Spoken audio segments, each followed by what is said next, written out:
And joining me now is the Director of Communication and Policy at the Henry Jackson Society, Megan Gittoes. Welcome, Megan, to the show. A hugely dramatic situation here, an attempted assassination of the Premier in Slovakia. What's your take on this?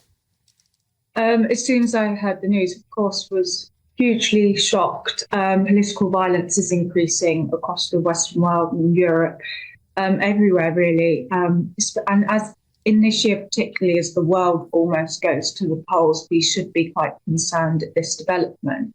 My initial thoughts were kind of similar to the reports that we're hearing just now. And was this due to the Prime Minister's pro-Russian stance?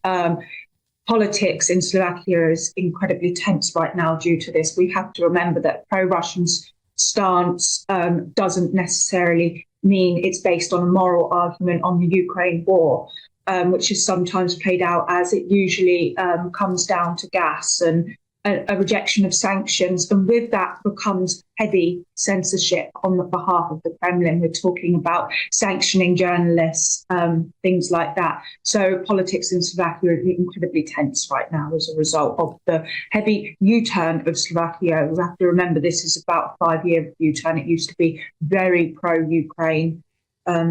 So there is historical context here as well.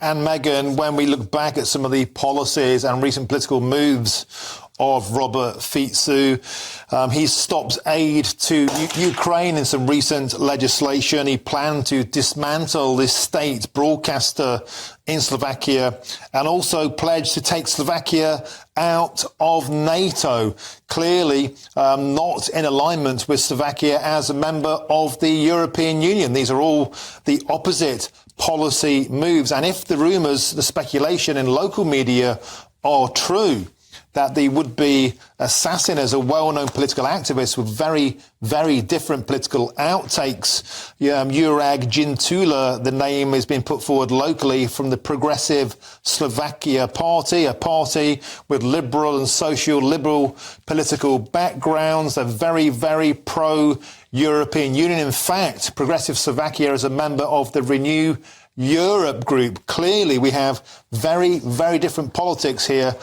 coming to the bear.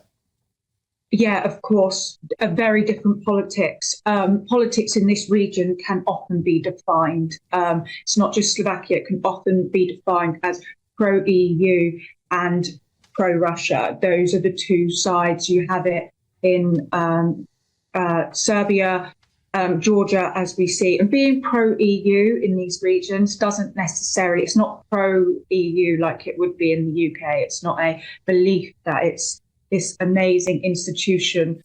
It's more the lesser of two evils. It's about not being so pro-Russia in a lot of circumstances. And I'd say that's why it's so tense in Slovakia. But of course, if reports are true and it's due to an alignment with a particular party, I can't imagine that things are going to be any better on that front.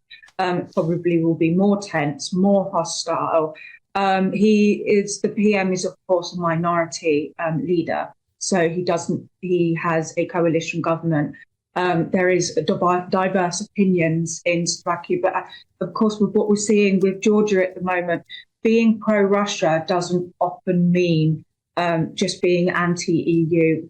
It comes with a lot of censorship, and you are often at the hands of the Kremlin with policies, and there is immense fear that that may continue in Slovakia. Of course, we have to wait for these reports to be confirmed, but there's protests all across the Balkans and Eastern Europe when it comes to be pro-Russian sentiments, and we've seen it increasing since the Ukraine war, as more of a fear that they might be next on Putin's radar. And indeed, we saw yesterday in Tbilisi, the Georgian capital,